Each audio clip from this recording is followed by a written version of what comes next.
In the winter of 1952, the town of Hallow seemed frozen in time, a place where the clang of church bells marked the hours more faithfully than any clock. At the center of its cobbled streets and smoke-thick air stood the convent, a looming stone structure whose windows never glowed with candlelight after dark. The building was said to be a sanctuary, a refuge for wayward girls, widows with no means, and those who had lost their virtue in the eyes of a stern society. But among the locals, there were whispers that something inside was not as holy as it seemed. People avoided the high walls after dusk, and children dared one another to touch the iron gates, as though it might burn the skin. It was not out of reverence, but out of a quiet unease. The laundries attached to the convent were the pride of the institution, spotless chambers where rows of women bent over steaming vats, scrubbing linens until their hands cracked. The community believed this to be honest, redemptive work, a way to restore dignity to those who had fallen from grace. Priests praised it from pulpits. Merchants praised the quality of the sheets. But when the first records were uncovered years later, dusty ledgers hidden behind walls of damp stone, a different story began to bleed through the pages. Each basket of laundry recorded in those books had a weight that seemed wrong, impossibly heavy for folded sheets and towels.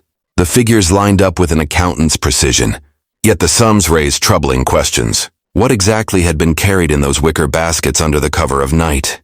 The voice of authority in this story, half historian, half investigator, has examined those ledgers. The surviving fragments that escaped, the fire of archival reorganization in the 1970s, they tell a story that the sisters of Hallow never intended the outside world to know. The contrast is almost unbearable, the image of women washing garments until they gleamed white, while in the shadows of the same rooms, lives were being weighed, recorded, and quietly erased. The numbers stand like silent witnesses, indifferent yet damning. One such ledger begins with a neat inscription, Basket 14, 2 stones above measure. Another entered months later, Basket 21, handled with care, assigned to seller. There is no explanation, no accompanying receipt of cloth delivered, no record of payment. Only the notations, terse and chilling in their understatement. These fragments do not scream, they whisper.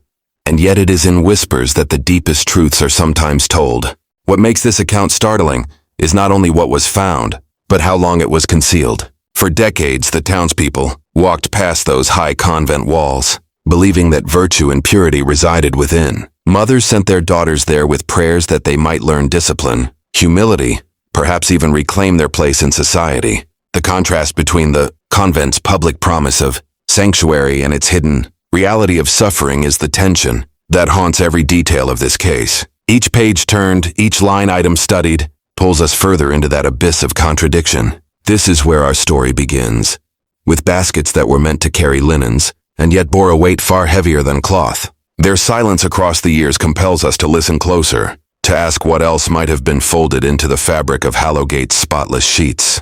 Because when the baskets are opened, not with hands, but with inquiry, we find not the scent of soap and starch, but the trace of lives erased, concealed beneath layers of obedience and ritual. Before we can go further into the hidden records of Hallowgate, there is a duty we cannot set aside. The story you are about to follow is not one of ghost tales or exaggerated folklore. It is rooted in testimony, in fragments of documents, and in memories that have been carried with pain. For that reason, we must pause and speak plainly. What unfolds in these accounts touches on institutional abuse, neglect, and the silencing of vulnerable people. It may be disturbing, not because of what is imagined, but because of what was allowed to happen behind locked doors. This story is told with respect for those who endured it, and with care for those who will hear it. Nothing here is intended to sensationalize. Instead, it aims to preserve, to make sure silence does not triumph a second time. Even so, there is a tension at the heart of this introduction, between inviting you into a shared space of learning and warning you of the weight you are about to carry. The world outside Hallowgate's walls often saw the convent as a place of discipline and redemption, a strict but protective order where girls could be reformed. That was the public promise. But the records and voices we will hear speak of something else entirely, a system that concealed suffering beneath the whitewashed language of virtue. This contrast between sanctuary and captivity is what gives the tale its gravity. Before we step through the doors of the convent in earnest, I ask you, the listener, a small but important question. Where are you listening from? Not just geographically, though that too is a marker of how far these echoes have traveled. But from what place in your own experience? Perhaps you know stories in your family of institutions meant to protect, but that failed. Perhaps you are encountering such histories for the first time. Sharing those places, those perspectives, creates a living archive beyond the closed ledgers of Hallow Gate.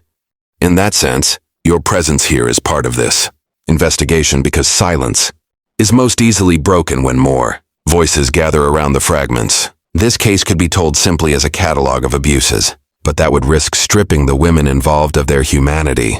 Instead, it is told with care, through the lenses of contrast and contradiction, obedience against defiance, faith against doubt, cleanliness against corruption. These tensions are not only narrative devices, they mirror the way survivors themselves described their days. One woman recalled being forced to scrub altar linens until her skin bled, while hymns echoed through the chapel above, holiness sung over pain endured. That duality, of voices raised in prayer while lives were broken in silence, is at the very core of Hallow Gate. The convent's walls no longer ring with work or prayer. They stand empty now, damp with the moss of neglect. Windows dark, corridors hollow. But the story locked inside those stones is not finished, because each time someone reads the ledgers or remembers a name, the convent comes alive again, not as a sanctuary but as a warning. As we proceed, remember that the images may trouble you, but they are not shadows alone. They are evidence, the kind that lingers in margins of books, in testimonies whispered decades later, in the very language we use to describe purity and sin. This journey will not always be comfortable, but comfort was never the reality for the women who lived within Hallow Gate. It is for them that the record is kept, and it is for them that we ask you to stay, to witness, and to carry forward what they could not speak freely. The town of Hallow Gate, set against the rolling hills and river fog of post-war Ireland, was a place where time seemed unwilling to move forward. In the early 1950s, the streets were narrow, the houses pressed close together, their roofs patched with tin and slate scavenged from better times. Rationing still lingered in memory, if not in law, and families clung to the authority of the church as if it were the last unshaken pillar in a world cracked by war and poverty. Priests walked with authority through the markets, their black coats and white collars as much a badge of order as a policeman's truncheon. To defy them was unthinkable. To question them was dangerous. In this atmosphere, the convent at the heart of Hallow Gate was less a building than a symbol, a monument to discipline, salvation, and obedience. The convent itself was a fortress of stone, its walls rising taller than any other structure in town. Behind them stretched the laundries, low, slate-roofed halls where steam rose from vats and chimneys, belched the acrid scent of bleach. Townsfolk passed daily by the gates and heard the rhythm of work, the pounding of washboards, the rattle of carts, the clatter of baskets against cobblestones. To the outside eye, it was a place of industry, where women earned their keep and repaid their debts to God and community. But the reality was far more severe. The women did not choose to be there. Some were sent by families ashamed of illegitimate births. Others were delivered by parish priests after accusations of disobedience or moral weakness. The line between sanctuary and prison was blurred until it disappeared altogether. In official pamphlets distributed by the diocese to justify the institution, the laundries were described as a training in virtue, discipline, and work ethic. The language was polished, uplifting, almost charitable. But in the town's oral gossip, different words circulated. Penance, punishment, penitence. Mothers warned their daughters that a careless word or a stolen kiss could see them behind the contrast was stark. On paper, the laundries were framed as a haven of redemption. In reality, they were a threat wielded over young women as a deterrent. Children playing on the cobbles outside looked up at the barred windows with both fear and fascination, whispering to one another about the girls inside who must have done something terrible. In that way, the institution's authority seeped into the bones of the community, unchallenged. Economically, the laundries were essential. Hospitals, hotels, and wealthy households sent their linens to Hallow Gate, ensuring a steady flow of revenue for the convent. Priests preached that the women's labor was not only good for their souls but also a blessing for the town's prosperity. In truth, the laundries undercut local washerwomen, driving many independent workers into poverty. Yet no one dared voice dissent. To speak against the convent was to speak against the church itself. And in those years, when the church's grip on Ireland was near absolute, Even murmured criticism could destroy a reputation. The contrast here is painful. The convent claimed to rescue fallen women, while in practice, it exploited their unpaid labor to sustain its own authority. Within the walls, life followed a rigid pattern. Bells woke the women before dawn. Meals were sparse. Silence was enforced. Letters from home, if allowed at all, were opened and censored. Visits were rare, monitored by nuns who stood in corners with folded hands, their presence a constant reminder that obedience was the only path to survival. Yet in town, families continued to donate, to praise the sisters, to thank them for their work. A girl vanished into the convent, and though her absence was noted, it was not questioned. People told themselves she was better off there, that she was learning discipline, that God was reshaping her spirit.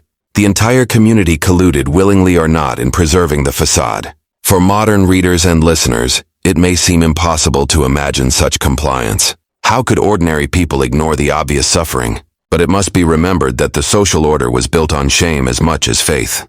The Laundries offered a solution to problems society did not wish to see. Unwanted pregnancies, disobedient daughters, inconvenient lives.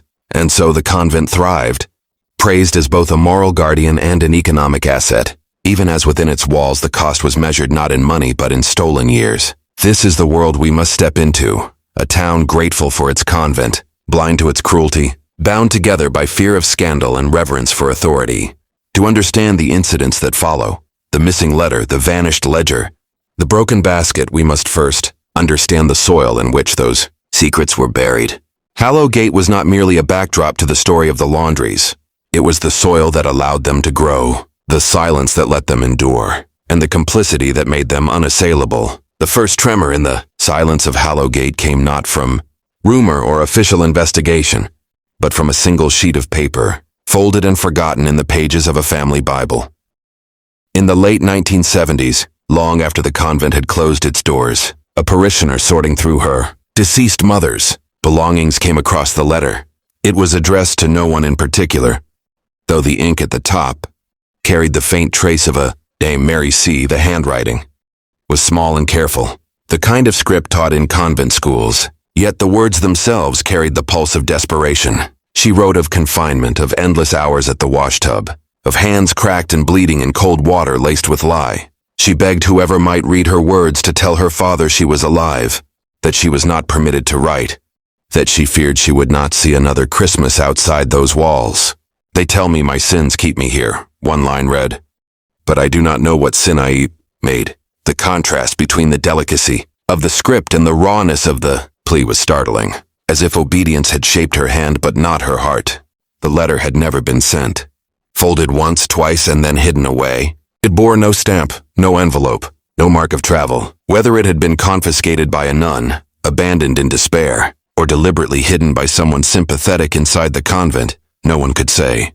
What mattered was the voice it preserved, a voice that should have been lost, now whispering across decades. In a community that had grown used to speaking of the Laundries as redemptive, the letter stood as quiet defiance, proof that those inside did not see their work as holy penance, but as imprisonment. For the first time, suspicion began to take root outside the convent walls. Those who read the letter felt the ground shift beneath them. Families who had once comforted themselves with the belief that their daughters were cared for began to wonder whether they had been lied to. It was not a public scandal yet, but it was a crack in the facade, a contrast between the polished narrative of the church and the lived reality of the girls. The letter also raised troubling questions of chronology. Parish baptism records listed a Mary C., born in 1935, who had disappeared from the rolls by 1952, the same year she would have been 17, the age many girls were sent behind the gates, but there were no marriage records, no death certificate, nothing to trace her life beyond that moment. It was as though she had been swallowed by the convent itself. The letter was the only surviving evidence of her existence after adolescence. Archivists who later studied the document noted how certain words were smudged, perhaps by tears, perhaps by damp. One sentence in particular stood out. "The laundry baskets carry more than linen."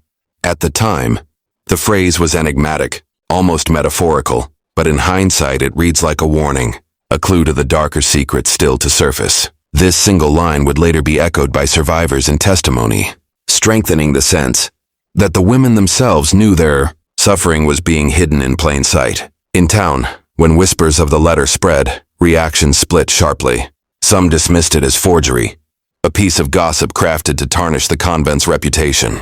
Others, especially families who had lost touch with daughters or sisters, felt a pang of recognition. The contrast between denial and belief deepened divisions in the community. To accept the letter as authentic meant facing the possibility that generations of silence had enabled cruelty. To reject it meant continuing to walk past the convent's gates as if nothing had ever been wrong.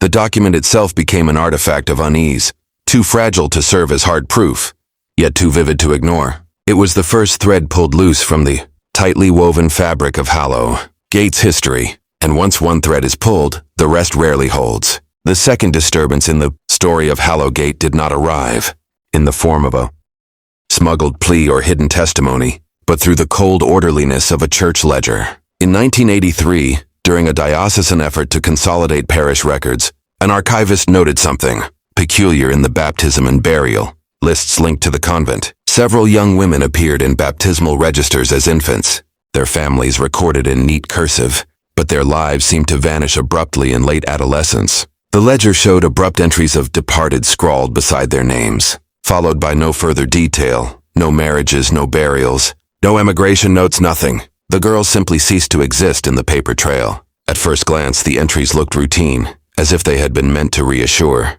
Departed suggested that the young women had moved on, perhaps to other parishes or opportunities abroad. But the absence of supporting documents was glaring.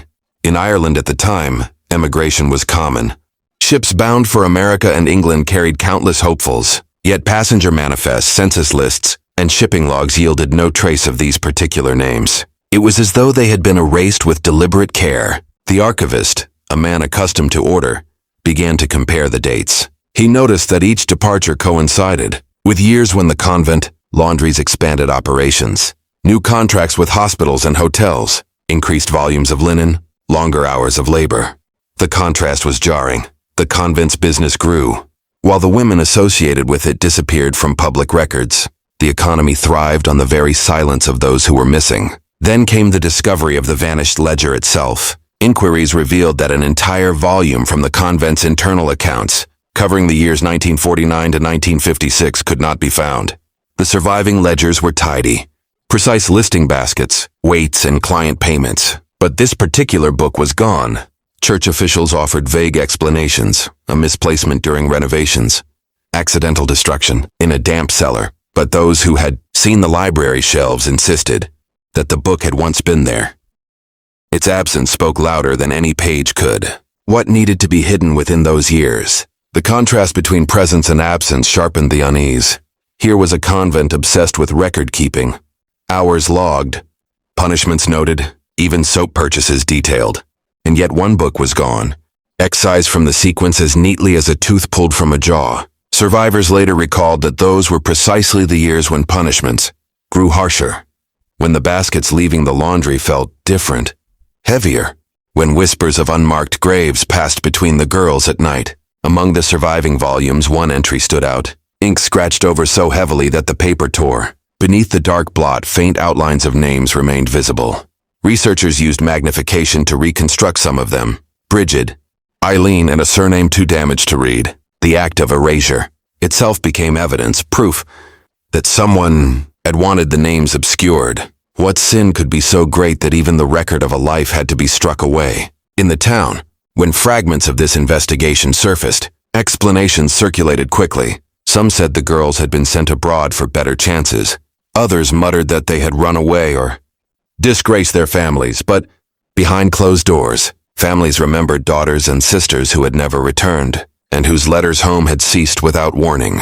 The contrast between the official narrative of orderly departures and the lived reality of unexplained vanishings gnawed at the conscience of those who dared to think beyond the church's word. The vanished ledger became a symbol of the larger silence. Its absence was more telling than its presence could have been. Where the missing book should have been, there was only dust on the shelf and a gap in the chronology, a gap large enough to bury lives. And in that void, suspicion grew into something darker. A recognition that the convent's authority was not merely strict but possibly lethal. The third sign that the convent laundries were not what they claimed to be did not come from paper records but from memory.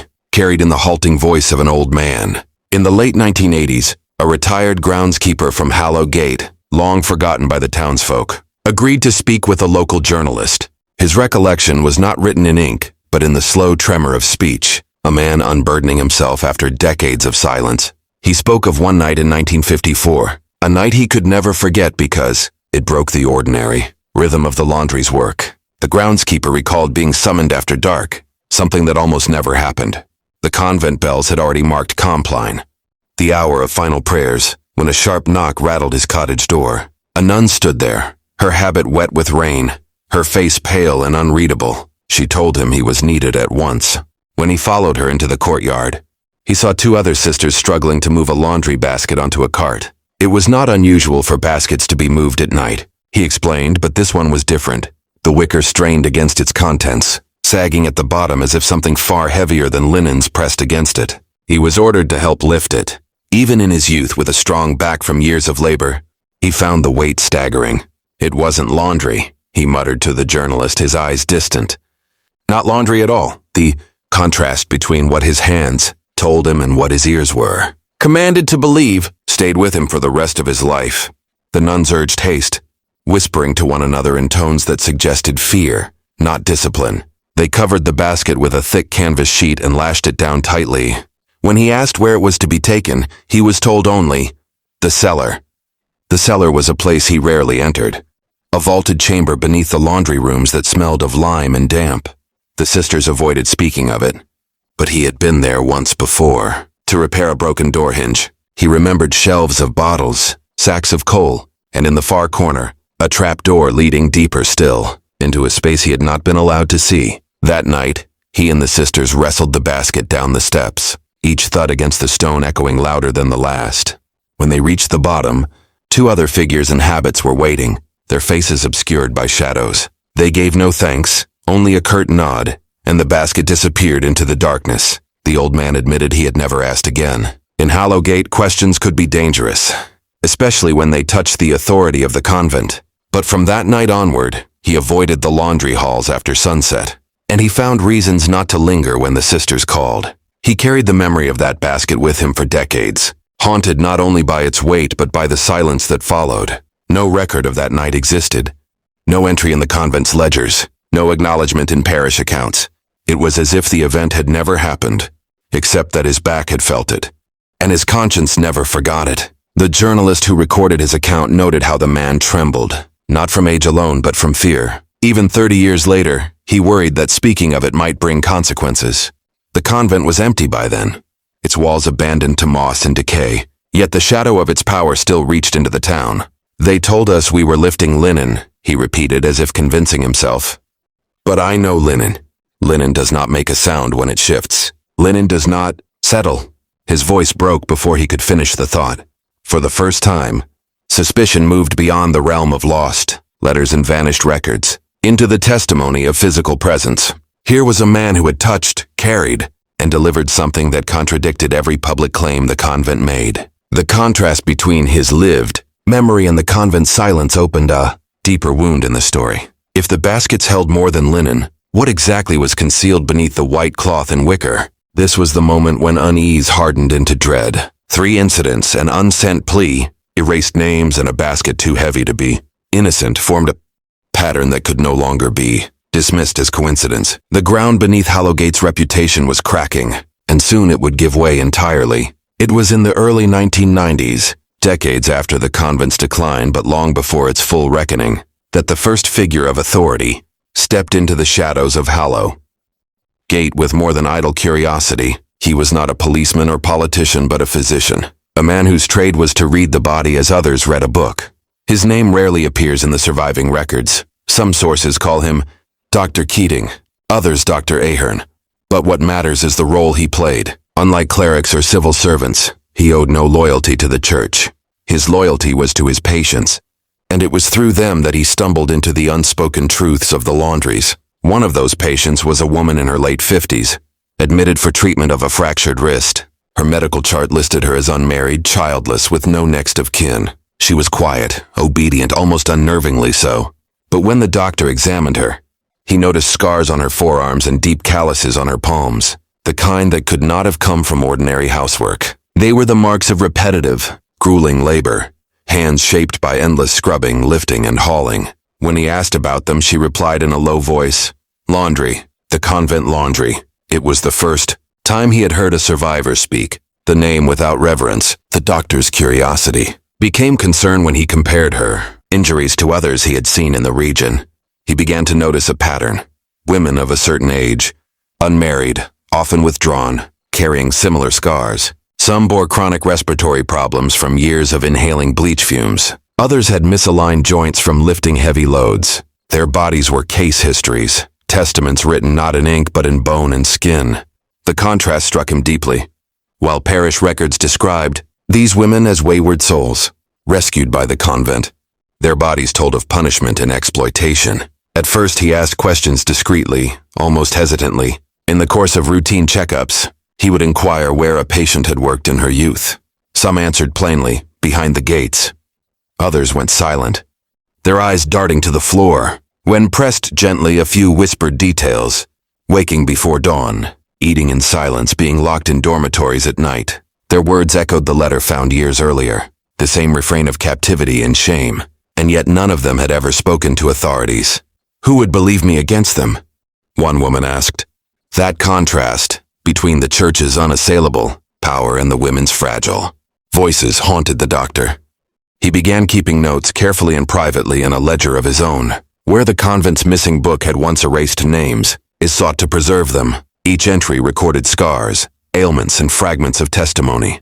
He was not an investigator by profession, but he understood the value of evidence, even if only written in a doctor's hand. Slowly, he pieced together a mosaic of suffering, each patient another shard of a broken mirror reflecting the truth. What unsettled him most were the silences. When he asked about those who had not survived, about the women who had departed according to the parish ledgers, his patients turned pale. Some crossed themselves. Others shook their heads. The message was clear. There were things too dangerous to name. Even decades later, the contrast between their silence and his insistence on documentation was stark. He was trying to bring light where they had been trained to dwell in shadows. The doctor knew he could not confront the church directly. Not yet. To challenge them without proof was to risk his livelihood, perhaps his safety. Instead, he focused on collecting patterns, anomalies, signs that could withstand scrutiny. He consulted hospital records, noting how many women had been admitted with unexplained fractures or malnutrition during the years the laundries thrived. Again and again, the trail led back to Hallow Gate. In his private journal, one entry stands out. Their bodies are ledgers. Every scar a line item, every wheeze an account unpaid. They carry the convent's secrets in their flesh. The words reveal not just medical observation but moral awakening. He began to see his role not as a healer of individuals alone, but as a witness for those who had been silenced. Where the convent had kept secrets, he intended to keep testimony. And so quietly, without fanfare, the first real investigation began. It was not launched by police raids or government inquiries, but by a doctor reading the evidence that could not be erased, the human body itself. The contrast could not be sharper. The church saw penitents broken and redeemed. The doctor saw survivors broken and betrayed. That divergence of perspective would become the fault line on which the story of Hallow Gate would crack open. It was one of the doctor's patients who first placed a battered hymnal into his hands, though she did so with a tremor of hesitation, as if passing him something dangerous. She had kept it hidden for years, tucked inside a cedar chest beneath folded blankets, never daring to show it to anyone. The cover was frayed, the gilt lettering nearly rubbed away, but when the doctor opened it, he saw something that had nothing to do with psalms. The margins were filled with tiny notations, faint scratches of pencil between verses of holy song. At first they looked like idle doodles, but as he turned the pages he realized they formed a pattern, repetitions of numbers, initials and odd symbols that did not belong in scripture. The woman explained, haltingly, that many of the girls had kept such hymnals. They were required to carry them to chapel, to sing from them during services, to cradle them like extensions of obedience. But inside those sacred books they carved out secret space. It was dangerous. If a nun caught even the smallest mark, punishments followed, but the hunger to speak, to leave some trace of themselves, outweighed the fear. The coded notations were a form of protest, or perhaps survival hidden in plain sight. The contrast was almost unbearable. words of praise to God printed in bold type, and beside them, ghostly cries for help inscribed in the faintest pencil. The doctor studied the marks more closely. Some pages bore strings of numbers, 1422. He always placed beside verses about forgiveness or sacrifice.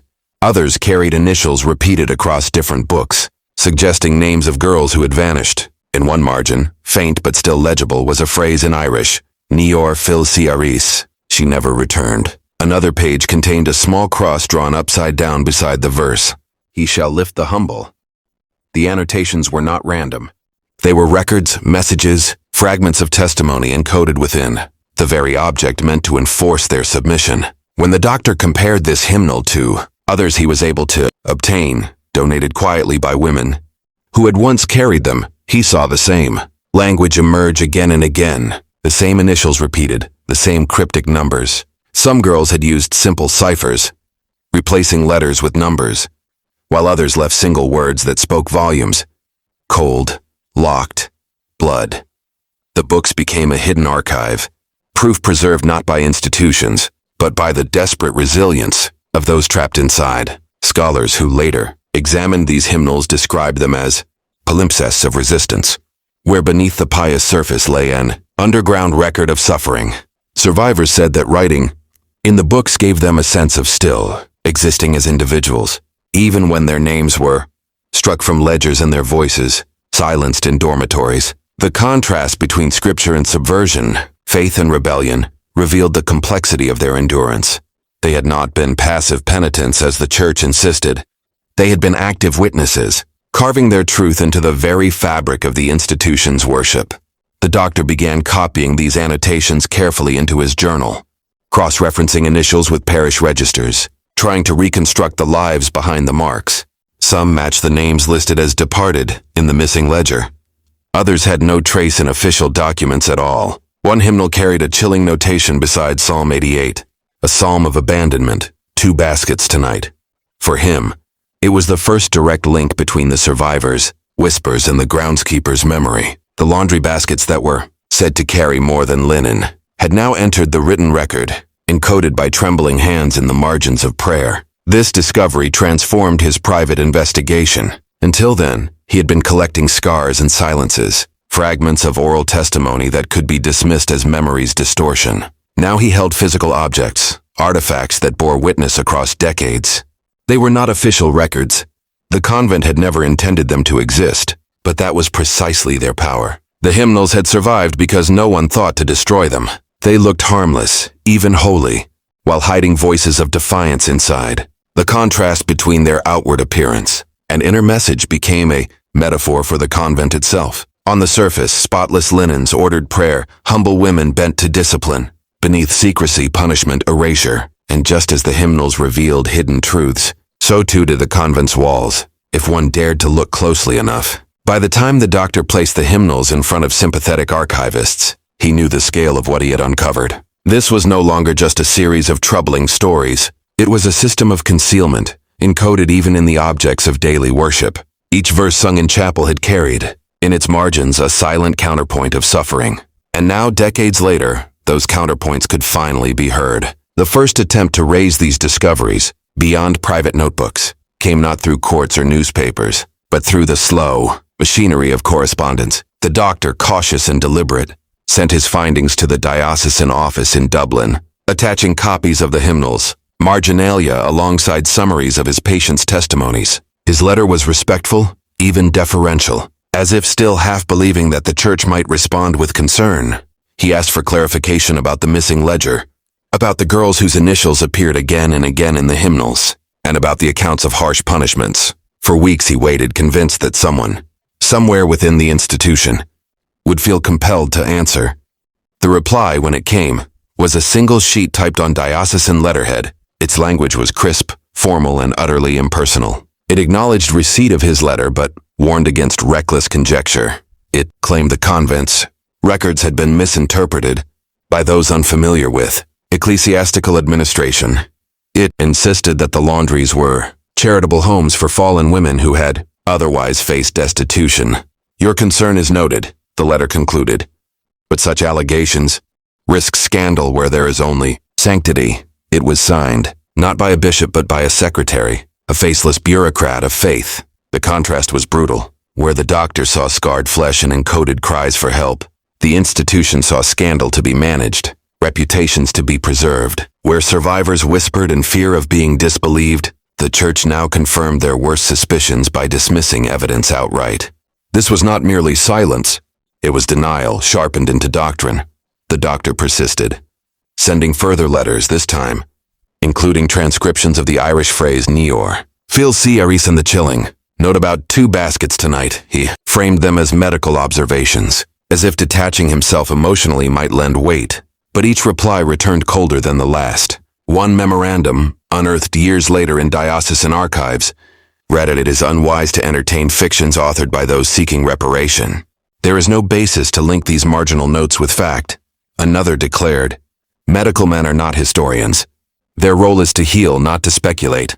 Meanwhile, some survivors who had entrusted him with hymnals reported subtle forms of pressure. A parish priest visited one at home, urging her to forgive and forget.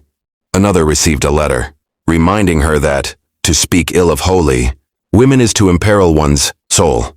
The timing was no coincidence. Someone within the church had traced the source of the doctor's evidence and sought to choke it at the root. The contrast grew sharper, men of faith invoking salvation to enforce silence, while women carried their pain like a cross they had never chosen to bear. Yet the denial had an unintended effect. Instead of extinguishing the doctor's resolve, it hardened it. He began sharing his findings, not with church authorities, but with independent archivists, social historians, and journalists willing to risk their reputations. Among them was a young academic who described the hymnals as vernacular testimony, ordinary objects transformed into extraordinary records. She urged him to preserve them in climate-controlled storage, to guard against their quiet disappearance. The doctor understood the warning. If the institution dismissed testimony and the artifacts vanished, the truth would die twice. What became clear was that the church was not merely uninterested in investigation, it was actively protecting itself. The contrast between its public image of shepherding the weak and its private machinery of suppression was now undeniable. The institution, which preached mercy, refused even to acknowledge the scars of its so-called penitents. The letters themselves became artifacts of another kind, proof not of the Laundries abuses, but of the hierarchy's refusal to see. In the years that followed, survivors would speak of this era as one of double erasure, first silenced by the convent, then silenced by official letters of dismissal. But the hymnals, the doctor's notes, and the very denials from church offices began to form an unintended archive, a body of evidence, whose power lay in its accumulation. Each dismissal underscored the scale of the cover-up. Each cold memorandum revealed more about the institution's priorities than it intended. And so the confrontation between witness and institution moved from whispers in waiting rooms to typed pages in diocesan files. On one side stood fragile hymnals with penciled codes. On the other, formal memoranda stamped with seals. Between them stretched a chasm of contrast between the lived reality of women's suffering and the manufactured reality of the church's sanctity. It was in that gap that the truth of Hallow Gate began to smolder, waiting for the spark that would set it ablaze. The spark came not from another letter, but from absence. One of the doctor's allies, a young archivist from Cork who had agreed to help catalog the hymnals, received word that several parish storerooms, scheduled for renovation, had been abruptly cleared. Records that should have dated back to the 1930s had vanished overnight. Registers of baptisms, confirmations, even basic accounting ledgers were missing. The explanation, given in a single line by a diocesan spokesman, was that mold had rendered them unsuitable for preservation. To the archivist and the doctor, it was transparent erasure, and with that realization, they began to whisper about something neither had previously dared to consider. If evidence could disappear in silence, then perhaps it must be taken in silence too. The plan was never written down, only spoken in late-night meetings over tea and cigarette smoke. They knew someone within the church had already grown suspicious. The archivist warned that if they filed official requests, the records would be sealed before they ever arrived. There was only one option left, to go themselves quietly into the bowels of Hallow Gate before the last traces of its history were destroyed. The risk was immense. These were not activists or criminals. They were a doctor and an academic, Ordinary people drawn across the threshold of illegality by the weight of conscience. That contrast between their lives of professional caution and the desperate necessity of trespass lent the moment an air of inevitability. They chose a Saturday night in early autumn, when the evenings drew long and the convent grounds were least trafficked. Hallow Gate, though no longer functioning as a laundry, was still partially occupied by a small order of elderly sisters. The laundries themselves stood empty, their windows boarded, the brickwork streaked with moss. It was into this half-abandoned labyrinth that the pair entered, carrying only torches, gloves, and empty satchels. The silence was oppressive, broken only by the crunch of gravel and the distant sound of wind rattling shutters. Every step was a confrontation with the weight of memory. Inside, the corridors smelled of damp stone and old soap. The doctor felt his chest tighten as he passed rusting sinks, cracked tiles, and an iron press the size of a coffin. These were not just relics of labor but of punishment. Every object was a reminder of the bodies he had examined, the scars on women's wrists and shoulders. He whispered to the archivist, "This place is still alive with them." She nodded but pressed forward, her eyes darting toward the door at the end of the hall. The records were rumored to be kept in a basement storeroom near the old laundry office. They found the door locked as expected, but the archivist produced a thin strip of metal she had practiced with for weeks. Her hands trembled, but the lock clicked open. Inside, the air was colder and the smell of mildew stronger. Stacks of boxes leaned precariously against one another, their labels faded. Some were ordinary, supply orders, invoices for coal and starch, but others carried words that quickened their breath. Admittances, discharges, disciplinary reports. They worked quickly, photographing what they could and sliding selected files into their satchels. Each document felt heavier than its paper suggested, as if burdened by the lives it recorded. One folder contained lists of names beside dates of arrival, but no dates of departure. Another bore terse notes in Latin, recording penances for insubordination. The archivist paused at a ledger that bore an entry marked simply, with a cross, no name, no explanation. "This one didn't even get initials," she whispered. The contrast between the bureaucratic neatness of the records and the cruelty they concealed was almost unbearable. It was then that they heard footsteps, slow, deliberate, approaching from the corridor. The doctor felt his pulse hammer in his throat. The archivist doused her torch, plunging them into darkness. The steps paused at the door, then moved on, echoing down the hall. They waited in silence, barely daring to breathe, the weight of discovery pressing on them as heavily as the threat of capture. When at last they exhaled, both knew there would be no second chance. They gathered as much as they could carry and slipped back into the night, their satchels swollen with paper, their hands trembling. That night marked the turning point. Until then, the investigation had been conducted in daylight, through letters, interviews, and artifacts surrendered freely. Now it had crossed into the realm of confrontation, not with violence, but with defiance. They had entered forbidden space and walked out carrying the convent's own words against it.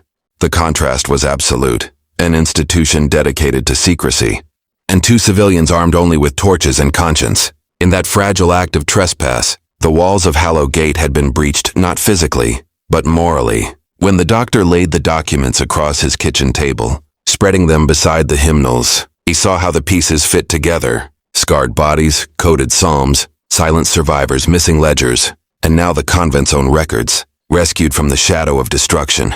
For the first time, the truth of Hallow Gate was no longer scattered fragments. It was becoming a narrative, one that could not easily be denied. The morning after their clandestine return, the doctor sat at his kitchen table staring at the spread of papers, his teacup long gone cold. The archivist had gone home with her share of the documents, promising to catalog them discreetly. But the doctor felt the weight of what lay before him. These were not just scraps of history. They were indictments recorded in the convent's own hand. Yet he knew that possession of them placed him in danger, not only of censure from the church but of legal consequence. He wondered if, in his pursuit of truth, he had crossed a line that could not be uncrossed. That tension between moral duty and personal risk would define everything that followed. The first sign that the church knew something had shifted came within a week. A circular was issued to local parishes, reminding priests of their duty to safeguard the reputation of holy institutions against slander. Though the language was vague, its timing was not. Then came visits, polite, measured, but pointed. A parish priest stopped by the doctor's surgery, just to chat, lingering long enough to see the bookshelves in his office. A nun from Hallow Gate appeared at the archivist's university lecture, sitting silently in the back row before leaving without a word. These encounters were never overt threats, but their message was clear. The institution had felt the tremor and was tightening its grip. At the same time, the documents themselves revealed more than either investigator had anticipated. Among the ledgers were records of punishments, days without food, solitary confinement in reflection cells, forced labor listed as penitential tasks. Most chilling were the columns that bore no end dates, names entered and then simply abandoned in ink. These women had entered the convent system and, according to the paper trail, never left. Crosses in the margins, sometimes paired with notes in Latin, mortua est, she is dead, hinted at fates that had never been acknowledged publicly. The contrast between the bureaucratic calm of these entries and the lives they extinguished was suffocating. Word of the raid began to leak, though never officially. The archivist confided in a trusted colleague who, in turn, shared whispers with a journalist sympathetic to survivors' rights. Soon, questions were being asked, quietly in parliamentary halls, less quietly in pubs and kitchens. Why had so many records disappeared? Why had women been buried without markers in convent grounds? Survivors who had long remained silent began to feel the first stirrings of validation. Maybe, one woman said to the doctor in a trembling voice, maybe they'll have to listen now. The church's response hardened. Lawyers issued letters of warning to any journalist who dared approach the subject. One editorial in a Catholic newspaper dismissed the allegations as the work of malcontents and fabricators, eager to profit from attacking the sacred. Behind the scenes, bishops held emergency meetings to control the narrative, insisting that any abuses were isolated incidents, exaggerated beyond recognition.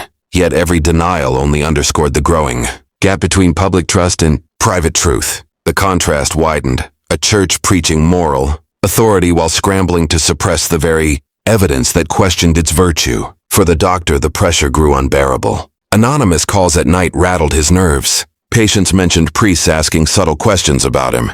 The archivist reported that her office had been searched, though nothing was taken. Both felt the net drawing tighter, but neither could bring themselves to destroy the documents. They had become custodians of voices long buried, and to surrender them would be to betray the women who had risked everything, to write their initials in hymnals, to whisper their stories in waiting rooms. The confrontation was no longer about discovery.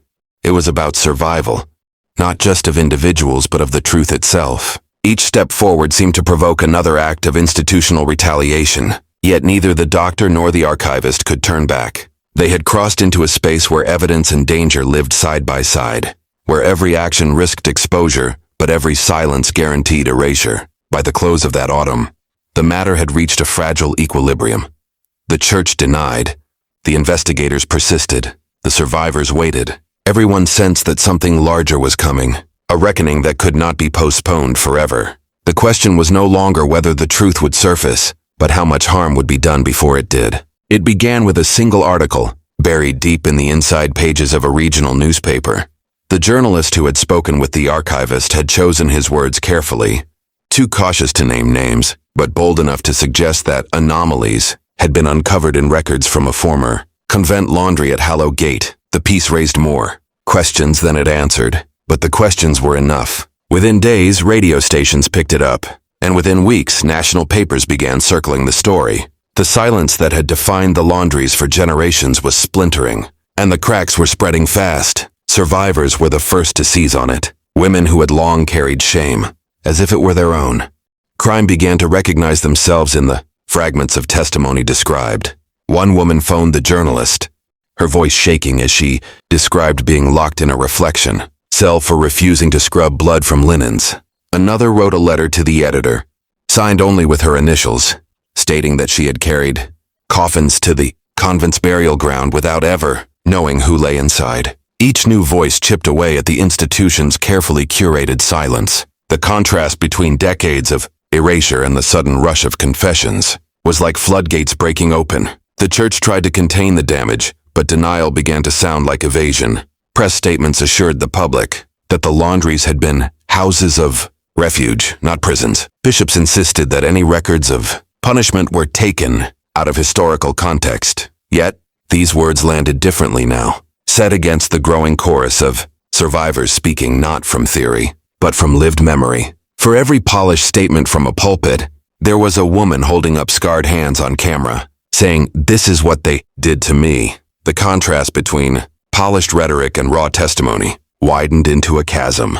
Government officials could no longer ignore the matter. Questions were raised in Parliament about burial practices, missing records, and the oversight, or lack thereof, that had allowed such institutions to operate unchecked. Reluctantly, a commission was announced to examine the nature and conditions of certain religious-run establishments. Its language was careful, hedged, bureaucratic, but its very existence signaled a shift. For the first time, the state itself was being forced into confrontation with the church's shadow. The doctor and the archivist watched the unfolding events with a mixture of relief and dread. Relief that the truth was at last clawing its way into daylight. Dread that their role in the raid might be uncovered.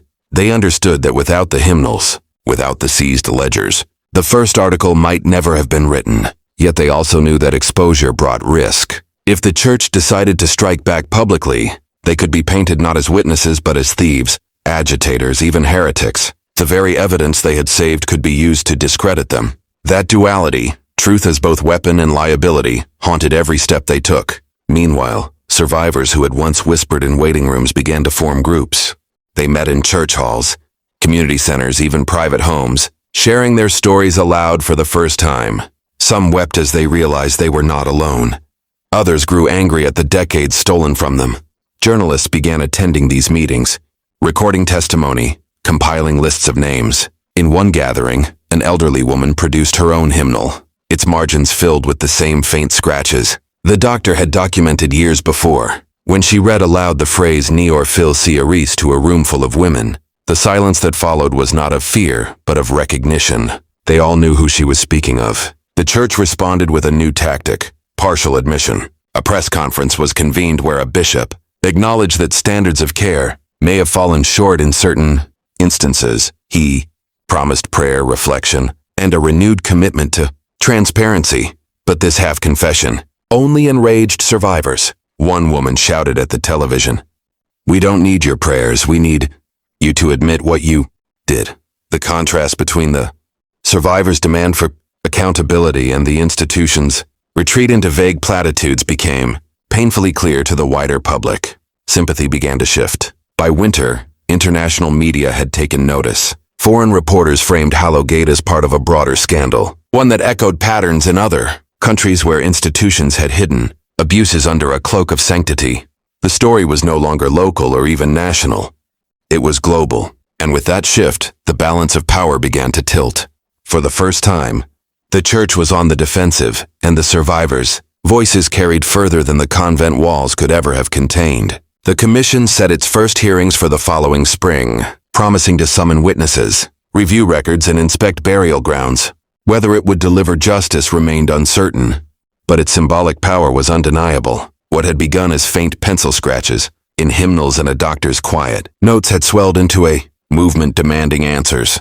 The contrast that had defined the story from the beginning, innocence against power, testimony against denial, was now visible to the world, and in that visibility lay both hope and peril. The hearings opened under a slate-gray sky, the kind that seemed to press down on the city itself. Survivors gathered outside the stone building where the commission convened, some clutching rosaries, others holding photographs of women long gone. For many, it was the first time they had ever set foot in an official space, not to be judged or silenced, but to be heard. Inside, the atmosphere was hushed but electric. Rows of chairs were filled with journalists, clergy, and government officials, their pens and cameras ready to capture what until then had lived only in whispers. The contrast was stark. Women who had once been locked in dormitories, now sitting before microphones, their words destined for public record. The first testimonies were halting, fragile. A woman in her 70s, dressed plainly in a gray coat, described being forced to scrub laundry until her hands bled. She spoke of punishment cells where she was left in darkness for days, her only meal a piece of bread shoved through a hatch. Her voice cracked as she recounted how a girl beside her one morning simply did not return after being taken away by a nun. "No one told us anything," she said. "We were not allowed to ask." The commission members shifted uncomfortably in their chairs, the silence after her words louder than any cross-examination. But it was when the subject of burials arose that the air grew heaviest. Survivors testified that they had been ordered to dig in the convent grounds, to carry small coffins without names, to leave graves unmarked. One remembered being told, "The earth will take them back." Quickly, another swore she had seen 2 baskets carried into the burial yard one night and only one carried back empty. The contrast between the supposed sanctity of consecrated ground and the secrecy of these unmarked burials unsettled even hardened officials. The idea that holy soil might also be a mass grave struck at the core of public faith. In response to these accounts, the commission authorized a site inspection of the Hallow Gate grounds. The announcement was met with gasps in the chamber. Never before had state officials set foot on the convent property without church supervision. Weeks later, under the watch of archaeologists, forensic experts, and police officers, the earth was turned. What they found confirmed the darkest suspicions. Beneath a patch of neglected grass behind the laundry yard lay human remains, dozens at first, then more as the excavation continued. Small skeletons, some consistent with infants, others with young women, were unearthed in shallow graves without markers or records. News of the discovery spread like fire. Cameras captured investigators carrying bones wrapped in white cloth, images that flashed across television screens and newspapers worldwide. The church issued immediate statements urging respect for the dead and warning against sensationalism, but the damage was done. The evidence was undeniable, and no amount of polished rhetoric could erase the sight of bones lifted from consecrated ground. The contrast between the church's calls for reverence and the reality of what lay in the soil was searing. For survivors, the discovery was both vindication and torment. Many wept openly, clutching one another outside the gates, as the news confirmed what they had long feared. "We always knew they were there," one woman sobbed. "But no one believed us." Others stood silently, faces etched with anger rather than grief, as if mourning had been denied them for so long that only fury remained. The doctor, who stood at the edge of the crowd, felt his chest tighten. The coded words in the hymnals, the scars on women's bodies, the vanished names in ledgers, everything pointed here, to the earth beneath their feet. The baskets had indeed carried more than linen. The commission's interim report was blunt. The absence of records and the presence of unmarked burials constitute evidence of systemic concealment and neglect. It was the first time the language of bureaucracy tilted openly against the institution. For the church, it was an earthquake. For the survivors, it was proof that the silence of decades was finally breaking. Yet even in this moment of revelation, the struggle was not over. Questions remained: who these women were, how they died, who had decided to consign them to nameless graves. The contrast shifted yet again. Discovery had been achieved, but justice remained distant. By the close of that season, the gates of Hallow Gate were padlocked, the convent sisters relocated under protective care, and the grounds designated as a forensic site. What had once been a place of whispered piety was now a stage for public reckoning. The truth had been dug from the soil itself. But the weight of what came next, accountability, restitution, remembrance, still loomed. The graves had spoken, but whether the living would listen fully was another matter. The discovery of the graves detonated like a charge beneath the fragile equilibrium that had held for months. For survivors, the unearthed bones were a vindication of every whispered memory, every scar dismissed as exaggeration.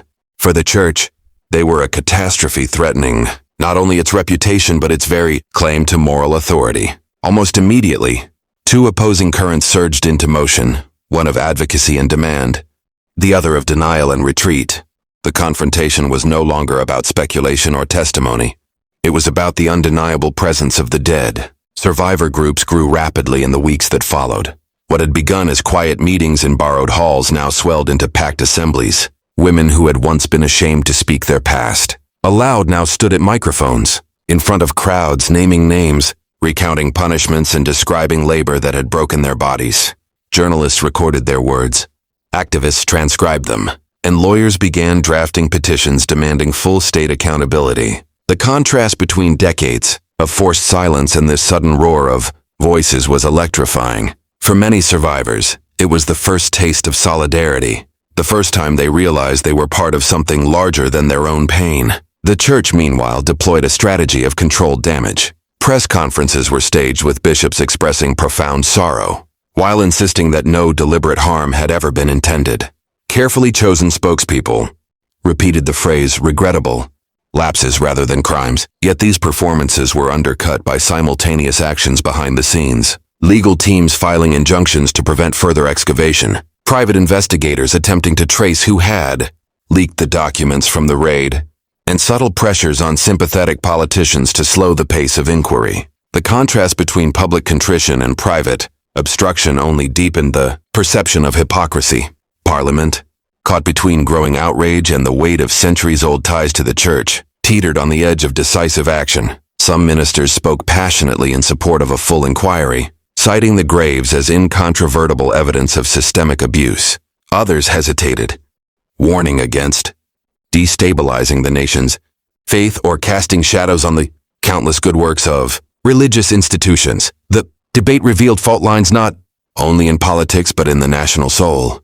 Faith versus accountability, tradition versus justice. For the survivors, the political hesitation was intolerable. Demonstrations began outside government buildings, with women carrying placards that read, "We were there and the dead cannot speak, but we can." At one march, a survivor held up a basket, not with linens, but with soil from the excavation site spilling over its rim.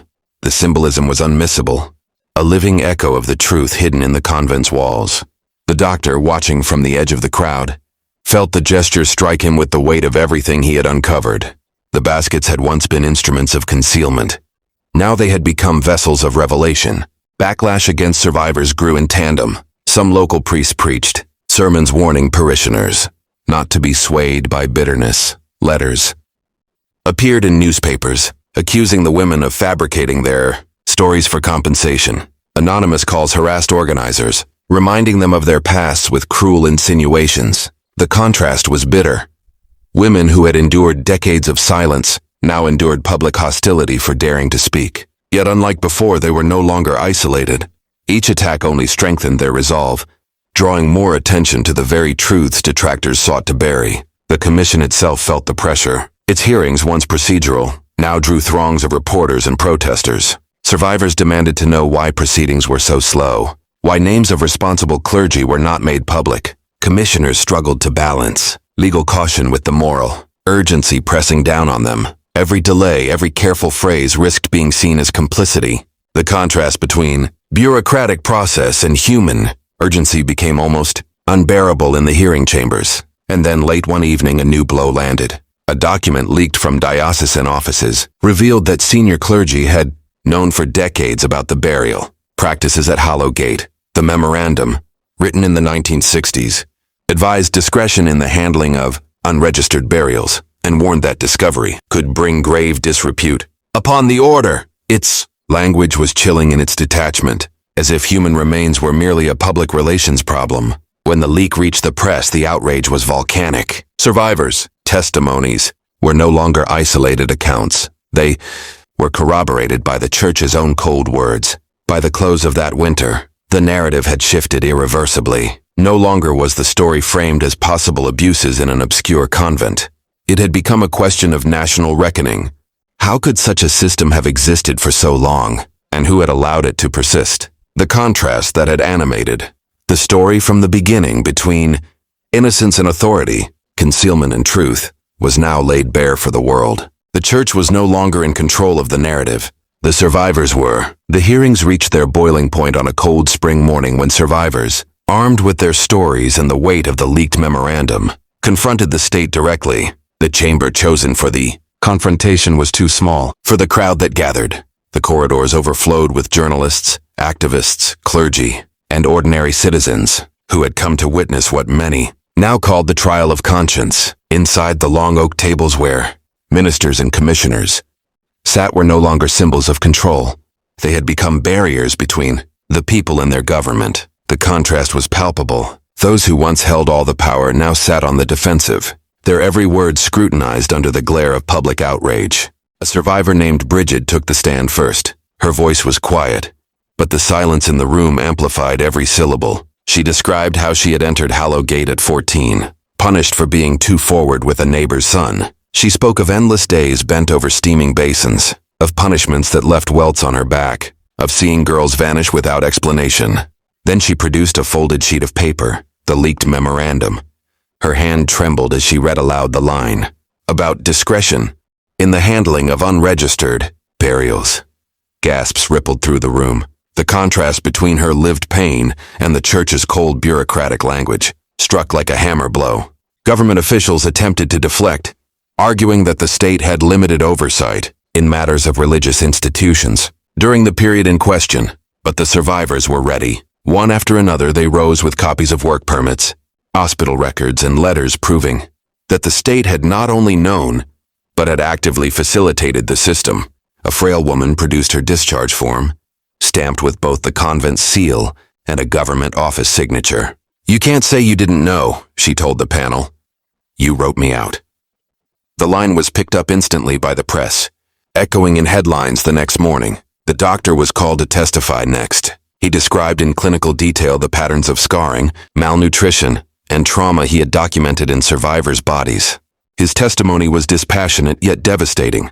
It gave scientific weight to what others had experienced in flesh and blood. When he spoke of finding coded notations in hymnals that aligned with punishment schedules, even the commissioners shifted in their seats. He concluded with a sentence that cut through the hall. "The body is an archive, and these women have carried your silence in their bones." The contrast between the clinical register of his words and the raw anguish they described silenced even the most hardened skeptics in the room. Outside, the crowd chanted in rhythm with the proceedings. When reports of Bridget's testimony filtered out, cheers erupted. When news of the doctor's statement reached them, the chants grew louder, banners rising high into the air. The government could hear them through the thick stone walls, a reminder that this was no longer a matter of internal debate, but a public reckoning. The contrast between the stifling, bureaucratic chamber and the living, breathing mass outside underscored the stakes. This was no longer about preserving institutions. It was about acknowledging humanity. The climax came when the commission chair, under pressure from both sides, attempted to adjourn the hearing without issuing an interim ruling. A survivor named Eileen stood abruptly and addressed the panel directly, her voice shaking not with fear but with rage.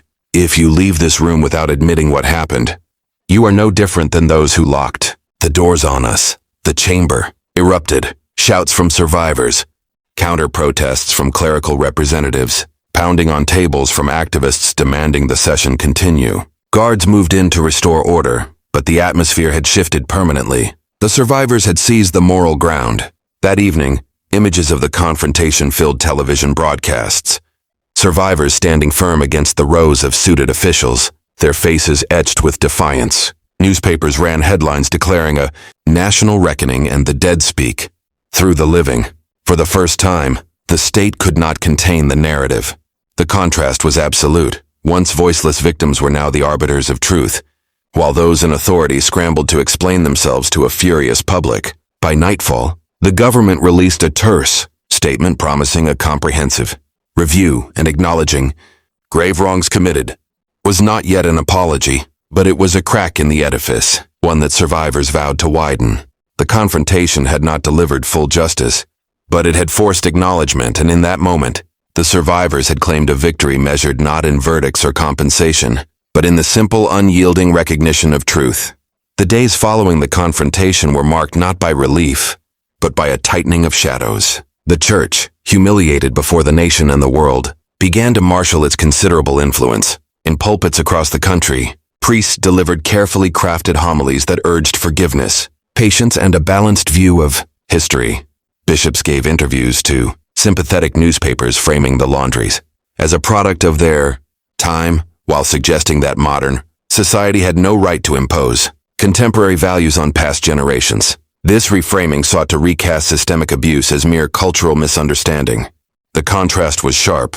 Where survivors asked for accountability, the church offered a rhetoric of absolution without confession. Behind the scenes, more aggressive measures took shape. Lawyers filed injunctions to prevent the release of further archival documents. Confidential letters were sent to government ministers, warning of political fallout if the inquiry escalated into criminal prosecutions. Wealthy donors and prominent families with ties to the convents threatened to withdraw support from public projects if religious persecution continued. The machinery of influence ground into motion, not to heal, but to contain. The survivors, who had tasted the brief power of being heard, now found themselves once again fighting an enemy that wore the mask of respectability. For those who had spoken most forcefully at the hearings, the backlash was personal. Bridget, whose reading of the leaked memorandum had electrified the nation, returned home to find threatening notes pushed through her door. "Lies rot the soul," one read in neat cursive. "Stop while you can," another survivor. Eileen received anonymous phone calls that whispered prayers down the line before hanging up. The contrast between the sanctity of the words and the menace of their delivery made the intimidation unmistakable. It was a reminder that the same institution, capable of preaching forgiveness, could also employ silence as a weapon. Journalists who pursued the story further encountered barriers of their own. Requests for access to diocesan archives were denied, often with vague references to renovations or missing records. Academics studying the Laundries found themselves suddenly uninvited from conferences sponsored by church-affiliated universities. One newspaper published an exposé suggesting survivors were exaggerating their accounts for financial compensation, citing unnamed sources close to the commission. Though quickly discredited, the article left a stain, introducing doubt into the public discourse. The contrast between truth revealed in bones and documents and truth obscured by media manipulation made the struggle feel endless. The doctor, who had expected his testimony to be his final act, now found himself pulled into the maelstrom. Anonymous letters arrived at his office accusing him of fabricating evidence. One night his study was broken into. Nothing was stolen, but his carefully catalogued notes had been rifled through, papers scattered across the floor. He recognized the gesture for what it was, a warning. In his private journal he wrote, "The bodies are not the only archives. The living bear scars, and those scars are harder to erase. Yet they will try." His words carried the same cold certainty as the coded hymnals he had once uncovered. Meanwhile, survivors gathered in smaller, more guarded meetings. The initial euphoria of the confrontation had given way to fatigue, even despair. Many feared that the tide was turning back against them, that their moment of visibility would fade under the weight of institutional power. Yet within these gatherings, new bonds formed. Women who had once been strangers became protectors of one another, sharing food, money, and companionship. The contrast between the massive, impersonal machinery of the church and the fragile but resilient solidarity of survivors became the only source of hope. The state, caught between these forces, wavered. Ministers spoke in carefully neutral tones, promising further deliberations. The phrase became a bitter joke among survivors, who recognized it as another attempt to wait them out. Each delay reinforced the suspicion that justice, once again, might be sacrificed at the altar of political convenience. For those who had waited decades to be heard, patience was no longer a virtue but a cruelty. The backlash also revealed something darker. A society complicit in its own forgetting. Neighbors who had once offered sympathy now avoided eye contact in the street, unwilling to be caught up in controversy. Parishioners chose silence rather than confrontation, attending Mass as though nothing had been unearthed in the convent yard. Survivors began to realize that their fight was not only against the church and the state, but against the inertia of a people reluctant to face their own complicity. The contrast between public outrage in headlines and private reluctance in daily life underscored the depth of the struggle. Yet even in this season of retreat, embers of resistance smoldered. Activists circulated photocopies of the leaked memorandum in schools and community halls, refusing to let the document be buried again. Younger generations, less bound by deference to the church, began asking their parents uncomfortable questions. The survivors, though battered, saw in these sparks a possibility that the truth might outlive the backlash. They had been silenced before, and they knew the shape of silence intimately, but this time, they also knew the power of being heard. The struggle shifted underground. After the public hearings and the immediate backlash, survivors and their allies realized that the fight for truth could no longer rely solely on official channels. Too many doors were closing, too many archives locked away, and so in quiet rooms lit by single lamps, in kitchens after children had gone to bed, and in the back corners of libraries, a new resistance began.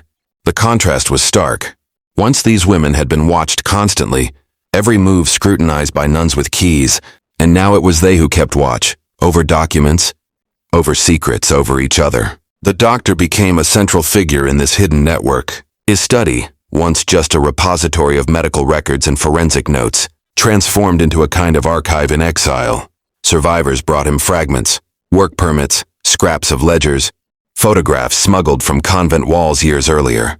He cataloged each one, cross-referencing them with testimony and with the leaks already in circulation. What emerged was not just evidence but a counter-history, one that challenged the official narratives the church and state sought to preserve. He called it, in his private notes, the anatomy of silence. One evening, a young archivist from a diocesan office slipped into one of these meetings. She was pale with nerves, carrying a small bundle wrapped in brown paper. Inside were several letters, all written in the same hand. A senior nun reporting monthly to the bishop on the management of wayward girls. The language was cruelly bureaucratic, referring to women by number rather than name, and noting losses without explanation. In the margin of one report, a single phrase appeared in faint pencil. God forgive us. Whether it was a confession or a mockery, no one could say, but the presence of that phrase suggested a crack in the wall of complicity. The contrast between the cold precision of the reports and the whispered humanity of the pencil note made the letters a haunting artifact. The underground work was not without danger. Word spread that diocesan investigators were watching, seeking to discover who was feeding documents to activists and journalists. The archivist who had delivered the bundle disappeared from meetings after a few weeks. Rumors swirled that she had been reassigned abroad, though some whispered she had been threatened into silence. Survivors recognized the pattern, the same tactics of disappearance and erasure that had governed their lives. Inside the laundries were being deployed again, only now in the shadows of politics rather than the walls of a convent. In one particularly tense gathering, survivors debated whether to release their cache of documents all at once or to hold them back, drip-feeding the press so that the story could not be buried in a single burst of scandal. The discussion grew heated. Some argued that delay meant risking seizure. Others insisted that steady pressure was the only way to keep the story alive in a public easily distracted. The contrast between urgency and patience, between fear of loss and hope for endurance, split the group but also sharpened their strategy. Meanwhile, coded communication became a necessity. Survivors used religious imagery in their letters to disguise meaning, an ironic reversal of the codes once used against them. A phrase like singing the fifth psalm became shorthand for a clandestine meeting. Lighting the candle meant a new document had surfaced. For women once forced into silence by shame, these secret codes became tools of defiance. They carried with them not only information but a sense of empowerment, proof that they could subvert the very symbols once used to oppress them. The doctor watched these developments with a mixture of admiration and unease. He knew too well the risks of holding such material. His medical training had instilled in him a devotion to record-keeping, to truth preserved in detail. But now he saw how truth itself could endanger lives. He began keeping duplicates of every document in separate locations, trusting no single repository. In his journal he wrote, "If knowledge is a contagion, then let it spread faster than fear can contain it." Late one night, in the dim light of the doctor's study, Bridget held one of the reports from the bundle. Her fingers traced the penciled words, "God forgive us."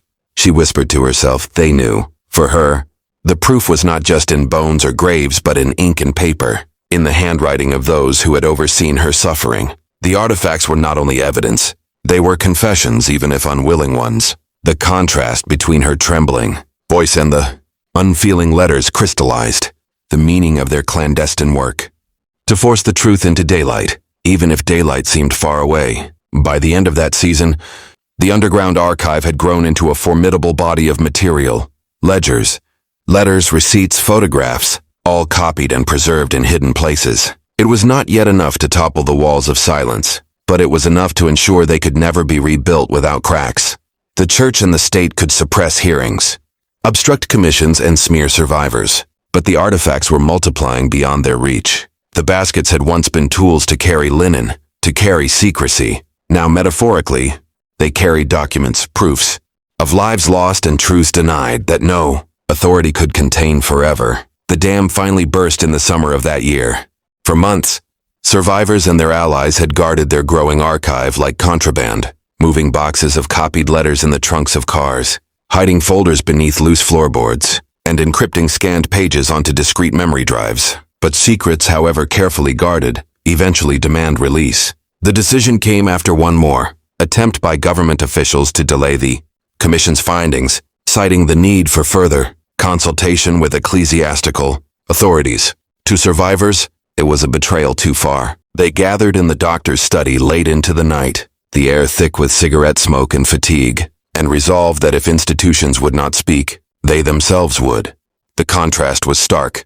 Once they had been children hidden away, decisions made over their heads. Now they were women deciding the fate of a nation's conscience. The leak began with a single envelope delivered anonymously to a national newspaper. Inside were photocopies of the monthly convent reports, including the infamous memorandum urging discretion in the handling of unregistered burials. A handwritten note accompanied them. If the state will not tell the truth, the dead will. Within days, more packages arrived at different newsrooms, each containing another piece of the underground archive. Letters describing punishments, receipts for coffins purchased in bulk, and coded ledgers listing departures that never corresponded. With formal releases, the effect was explosive. Headlines blared across front pages. Secret files confirm. Convent cover-up in state and church knew of hidden burials for decades. The public reaction was immediate and ferocious. Crowds gathered outside cathedrals demanding answers, their chants echoing against centuries-old stone. Survivors who had once spoken into half-empty chambers now found microphones, thrust toward them by international media. For the first time, the narrative was no longer theirs alone to carry. The contrast was haunting. Where once silence had suffocated them, now the noise of public outrage threatened to overwhelm. Yet beneath the chaos, there was a current of vindication, a sense that their long-kept pain had finally shattered the walls of denial. The church responded with fury cloaked in sorrow. Spokesman condemned the leaks as selective and distorted, claiming the documents had been taken out of context. Yet every denial only deepened suspicion, for the language in the papers was unambiguous, its cruelty plain to see. Politicians, caught in the tide of outrage, scrambled to issue statements of sympathy while distancing themselves from decades of complicity. One minister, his voice trembling before the cameras, admitted, "It is no longer possible to claim we did not know." The contrast between the institution's carefully guarded narratives and the raw, unfiltered content of the documents exposed their fragility. For survivors, the resurgence came at a cost. Some were harassed openly in their neighborhoods, accused of bringing shame on the nation or betraying their faith. Anonymous letters arrived again, but this time they were tinged with desperation, warning of grave consequences if the leaks continued.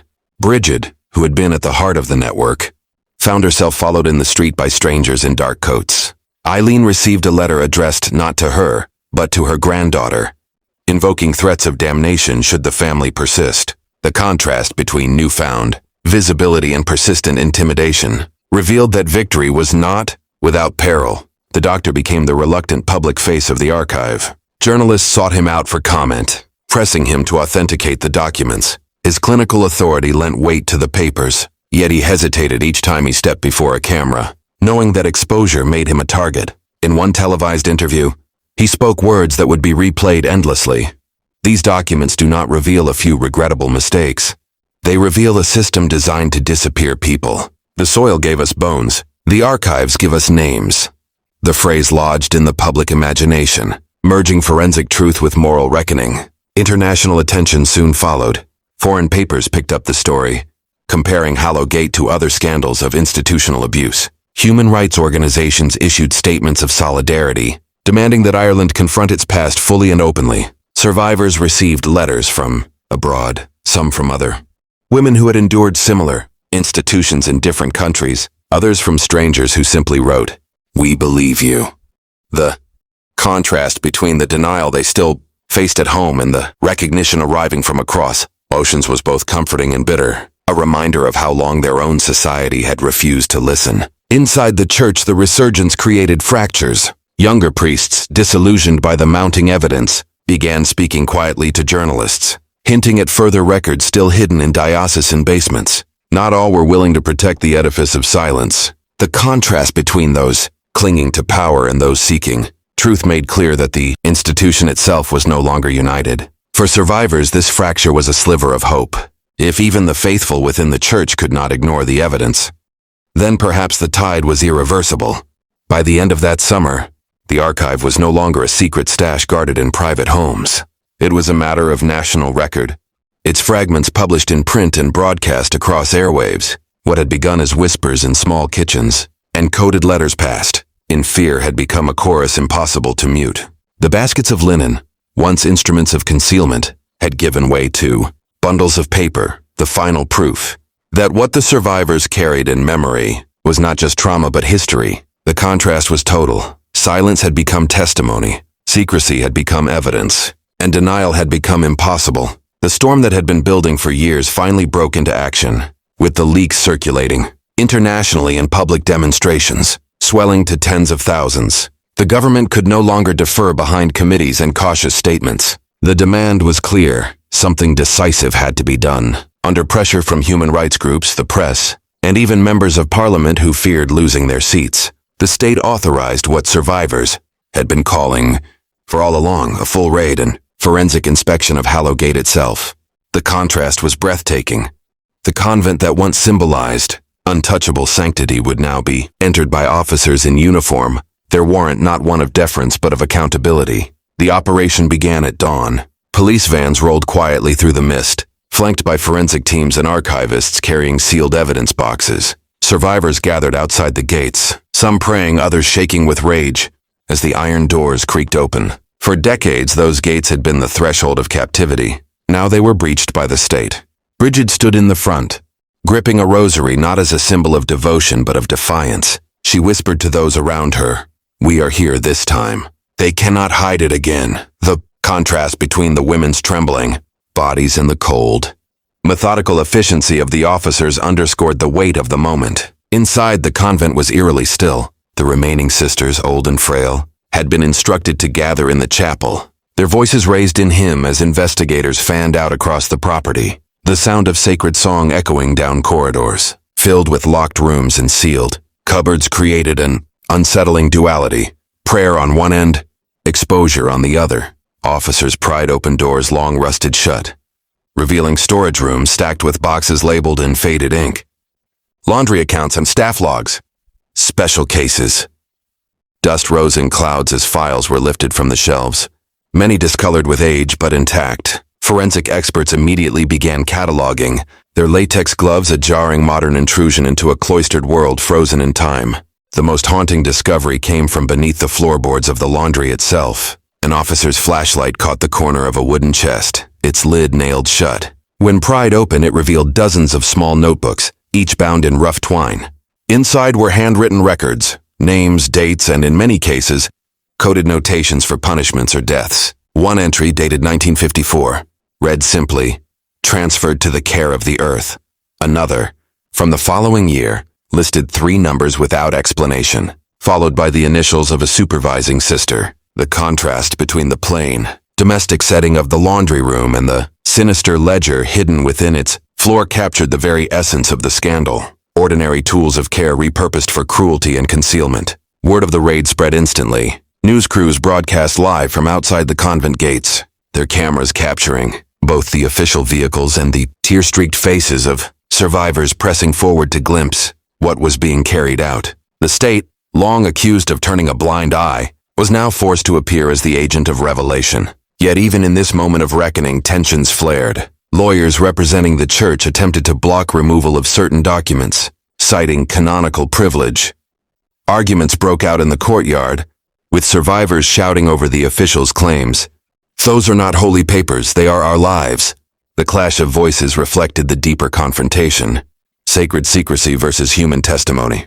As dusk fell, crates of evidence were loaded into vans under police guard. The doctor, who had been allowed access as an independent consultant, emerged pale and shaken. When asked by reporters what had been found, he spoke carefully, his voice low. "Proof, names, records of lives erased. It is worse than we imagined, and yet exactly as survivors said." His words reverberated across the crowd, their tone both clinical and damning.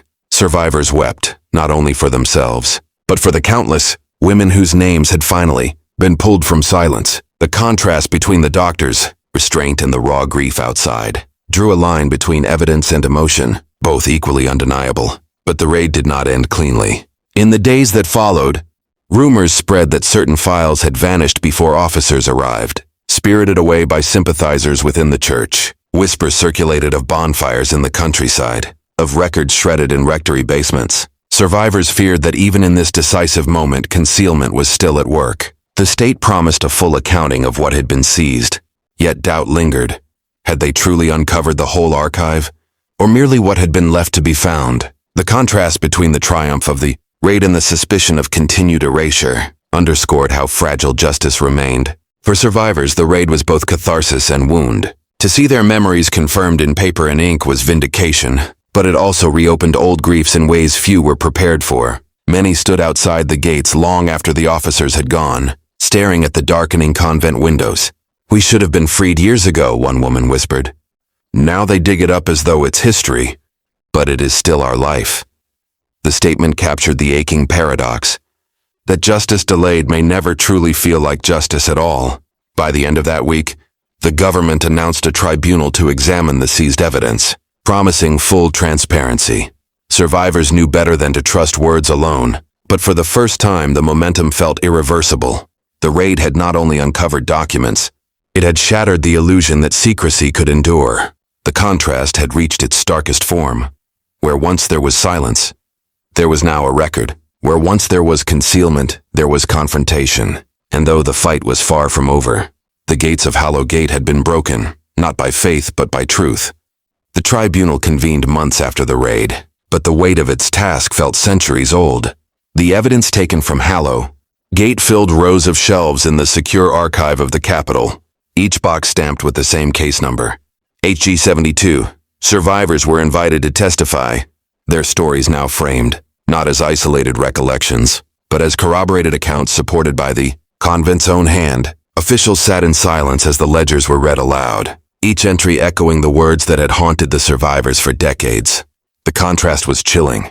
Where once these women were accused of exaggeration or hysteria, they were now the undeniable custodians of truth, while their former jailers became mere names in faded ink. The tribunal's findings were damning: systemic abuse, unlawful imprisonment, concealment of deaths, and direct collusion between state and church authorities. But the report did not bring simple resolution. For many survivors, justice was more complicated than a verdict. They received apologies, some tearful, some perfunctory, delivered by bishops and government officials alike. Financial compensation was promised, though it could never account for stolen youth or unmarked graves. The real ache lay in the absences, in the sisters who would never return, in the children born and taken away, in the silence that had stretched too long. Justice had come, but late and incomplete, as if it were a relic salvaged from a fire that had already consumed most of the house. In the end, the convent itself was left to ruin. The state did not demolish it, fearing accusations of erasure, but neither did it restore it. The building stood in quiet decay, its stones darkened by moss, its chapel windows shattered by wind. Some called it a monument, others a scar. Survivors who returned often disagreed on what should become of it: a museum, a memorial, or a place left to rot as a reminder of neglect. The contrast was clear: one structure, carrying both the weight of faith and the proof of cruelty, incapable of being fully sanctified or destroyed. The narrator's closing words drew the story to its philosophical heart. What does a society owe its wounded when time has stolen the chance? For complete repair, is acknowledgement enough? Does justice mean punishment or simply remembrance? And can institutions that once thrived on silence ever truly be trusted to preserve truth? Survivors answered in different ways, but all agreed on one point: forgetting was not an option. For the audience, the final challenge was laid bare. History is not only what is written in archives, but what is carried in conscience. The Convent Laundries of Hallow Gate remind us that sanctity can be corrupted, that institutions can fail, and that silence is never neutral. The question left hanging, perhaps for you to answer, was stark in its simplicity. When confronted with truth that unsettles faith and fractures trust, will you turn away or will you remember?